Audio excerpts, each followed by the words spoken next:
Yeah, good boy. You got into a lot of stuff, eh? Where'd you get those burrs? Hey guys, so me and Yuki are hanging out here at our shelter that we made this last winter. It's been a little while since Yuki's been here. He was a puppy last time we were here. Yuki was kind enough to help me drag all of our materials from elsewhere. He's a sled dog in training, so I was helping him. It's not exactly ideal to pull a sled when it's not winter. So today we are going to talk a little bit about how to waterproof a shelter or a roof.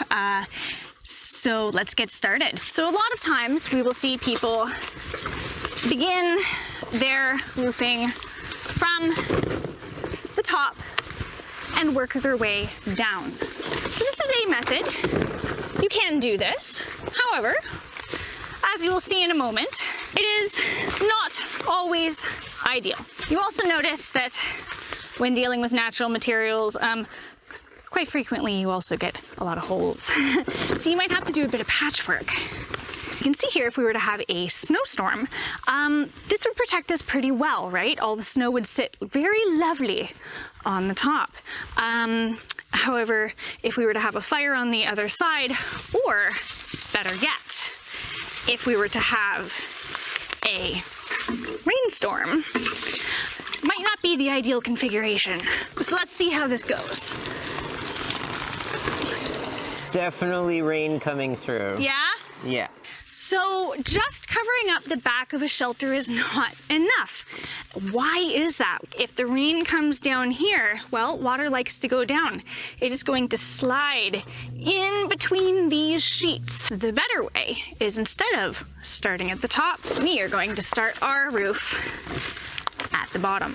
And so as you can see with pieces like this, you know, with all these little holes, as long as you layer them enough, it offers a whole lot more protection than these sticks would.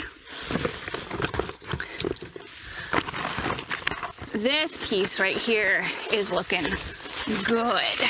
Still has some holes. Wow. But it's a nice, that's a beauty. It's a nice big piece, that one right there. This one's just a little too warped. I think we'll use this for patching our holes. This one's okay though.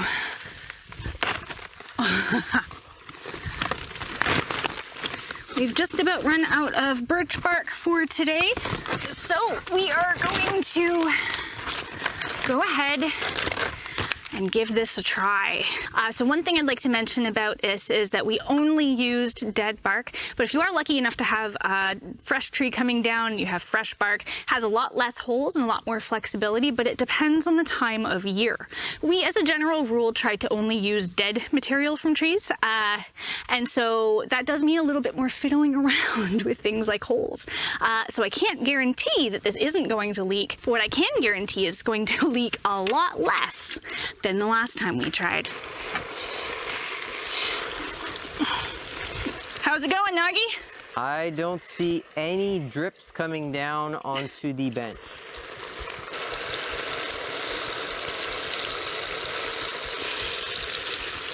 Okay, so I would call this wholesome experiment a success. All right, so one more thing, guys. Now I know that not everybody lives out in the bush and not everybody has easy access to bark, but you still might want to try this at home. And so we have another option for you guys. So you know all those boxes that are coming in the mail these days? Well, you can make rooms with them too. And so I know what you might be thinking. You might be thinking, but Brittany, cardboard is made out of paper. There's no way that would work. I am here to prove you wrong. Start from the top or bottom? You're right, from the bottom. And so there's a hole right here. I want to make sure that this hole is not over top of this hole. I want to make sure that everything is overlapped so that every hole is covered by something solid. Something like this box is, well, pretty little, but it can still work. Well, that's not working. Ah! Stay there. hash browns. We don't even use hash browns. Where do we get this box? Now, if we were planning on actually spending the night out tonight and it was supposed to rain, we would want to be putting bark all the way up to the ends of the sticks. But for our demonstration today, especially because I'm pretty short as a rainstorm, you know, up to here is good enough. Okay, and so now that we have these secured in place, let the rainstorm commence.